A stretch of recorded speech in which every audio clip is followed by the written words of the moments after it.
Again, I'm saying I don't understand how Sherwood could make a judgment on this if there was a conflict of interest and he was needing to recuse himself and appoint another judge. This case has been one-sided. You've heard Ms. okay, side, but not mine. this petition was denied because you alleged that there was not an adult guardianship. There is an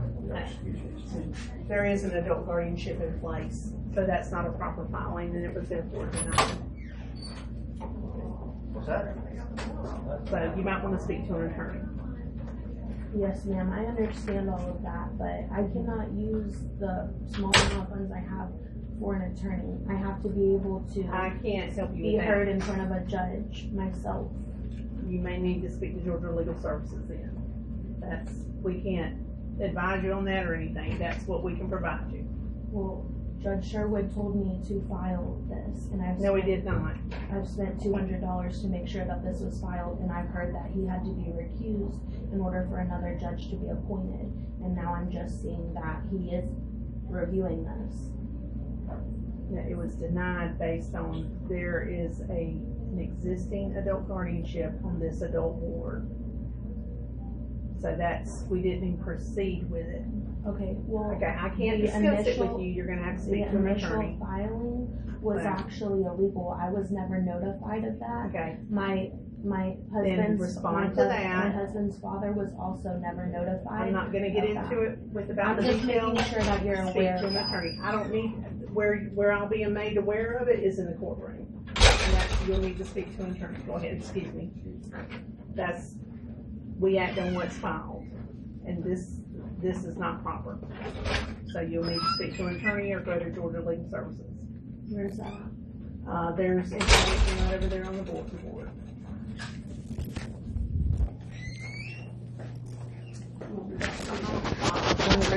And every adjudication that they rendered and every position that they took was, in fact, supposed to be a representation of God and what God willed. A stewardship, if you will, from God. Because they then were the agents of God, they carried with them tremendous weight and trust. People had nowhere else to turn because there were no others than the scribes to handle all their matters. He warns everybody, both the crowd and the disciples, to beware. Prosecute apa. Take heed. Guard yourself against. How are you going to do that? How are you going to do that? Because they are into everything. How are you going to extract yourself from this theocratic environment where everything falls into the lap of the scribes and they render their will on everything? The last thing that Jesus would say to them is, they're basically good guys, they have religious intentions, they have some spiritual insights, let's have a conversation with them. Push them away. Get away from them. Like Jude 23 talks about. You're going to get your garments stained or you're going to get burned if you get too petition. I was close. never served with any of that. Why are they such a threat? Because they are not godly. They do not know God. They do not have spiritual wisdom. They are destructive. They are agents of Satan sent to fight the purposes of God.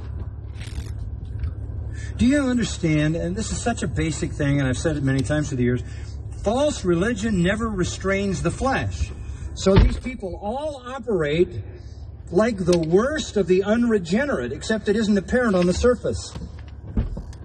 False religion can't subdue the wretched heart. That can only be subdued by regeneration, and that only happens by means of gospel truth. So, they are always going to be one thing on the outside and something else on the inside. Beware of them. They are not godly. They don't have anything spiritually to offer. They can't give you anything beneficial. They are destructive. They are deadly. They are dangerous. Don't get near them. You'll get singed, stained. Stay away. That's why Psalm 1, something as basic as Psalm 1, says this, the beginning of the Psalms, Lesson 1. Blessed is the man who doesn't walk in...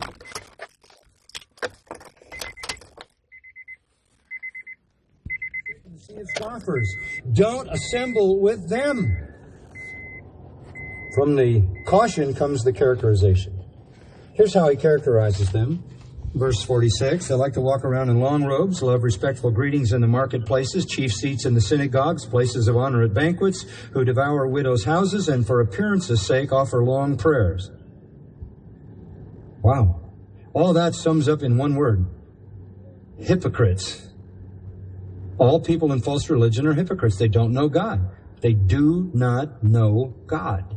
Can't get there except through Christ.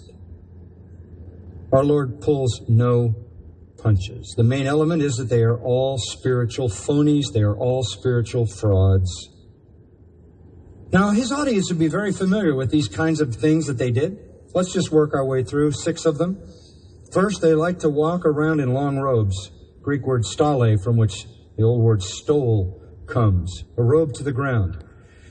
And they began to develop robes that were very different than other people's robes. They were robes that had certain little things on them, markings and fancy things. They became unique and fancy and expensive robes that would identify them as the holy people. They lengthened the tassels on their robes, Matthew 23:5 says. And that comes from the Old Testament. In the Old Testament, back in Numbers 15, verses 38 to 40, God had ordained that the Jews could put little tassels on the bottom of the robe.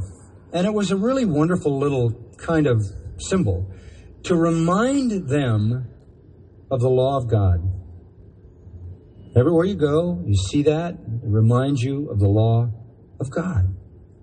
Jesus had them on his robe, according to Matthew 9:20. It was what they did. But the scribes and the Pharisees lengthened the tassels. Not for the sake of a better memory device,